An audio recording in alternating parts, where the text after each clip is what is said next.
Alright, so this is the passenger side tie rod, and to make this easier to work on, go ahead and turn your steering wheel all the way to the left. And first step is to remove this cotter pin from this lower nut. Should pop out the back. Alright, and actually before you take this nut off, you want to loosen this. This is the locking nut for the tie rod to the rack and pinion, and you want to loosen this with the 19 and put this 13 right on the inner tie rod going into the rack and pinion, and hold that, and then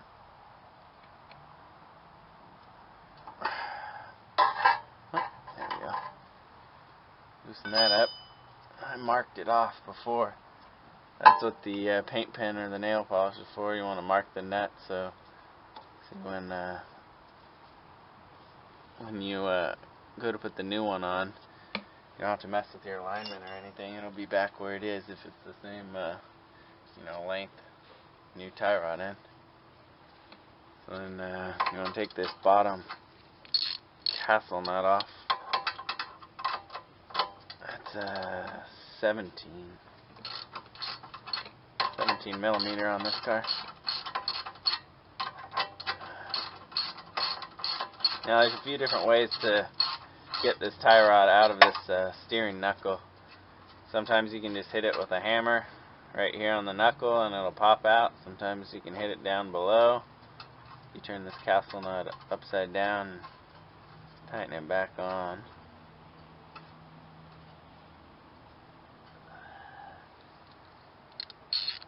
That'll give you something to hit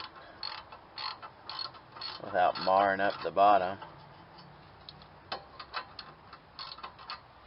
Or you can get a pickle fork in here and wedge it right there and it'll pop it out. But that will usually tear the boot. Or you can get a ball joint or puller. Same thing, pull it and put it in here and pull it out.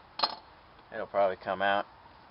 For these stubborn ones, get your propane torch out.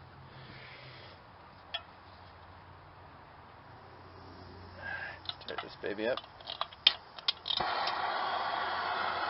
And go ahead and use your propane torch to heat up this knuckle right here. And what that'll do is that'll heat up the knuckle where the tie rod's going into, and it'll expand the metal from the heat. And then it should be able to pop out a lot easier. I think that's good.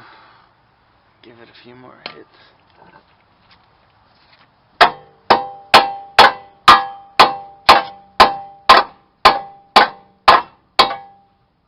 There we go. Popped out.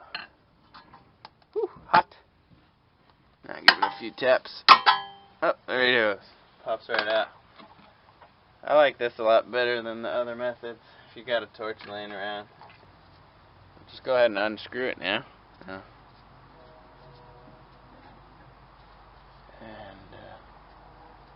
inspect it further. Careful, it may be hot still. And actually, this one doesn't look too bad. Some of these will actually have a Zerk fitting right there on the top that you can grease, add new grease to it every few thousand miles or so. Add some grease to it if you're going to reuse these. Get your grease gun out, and if you have a needle attachment, just stick it right in there and fill this thing up before you put it on. Alright, so now we're going to be putting on our new tie rod, and here's the old one. You just want to compare the new one with the old one. And yep, they're the same length and everything. The new one comes with a new cotter pin and castle nut, so that's nice. So you're just going to take your new tie rod in. And I didn't adjust this lock nut, so it should be in the same place. So you just have to screw it on, adjust it a little bit,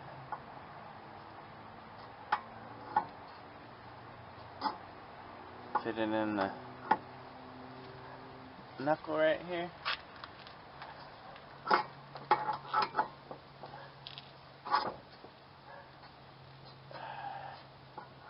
There we go.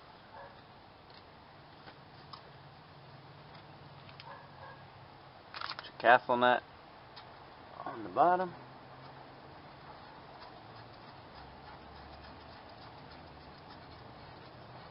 Then you're going to want to tighten this down so it sucks the tie rod down into the knuckle. Take your cotter pin, go ahead and feed it through.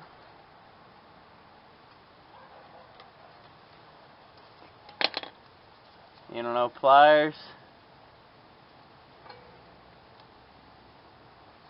Then that bottom tab down. Give it a few taps with the hammer. Butt it up against the nut. Put your 13 on the inner tie rod. Put your 19 on the lock nut.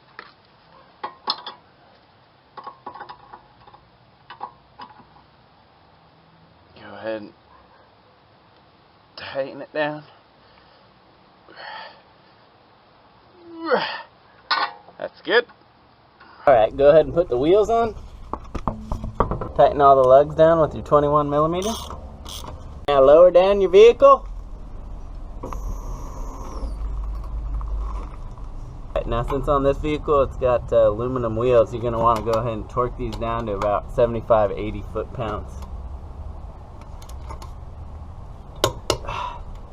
Alright, now when you got all the wheels torqued down, you're ready to go.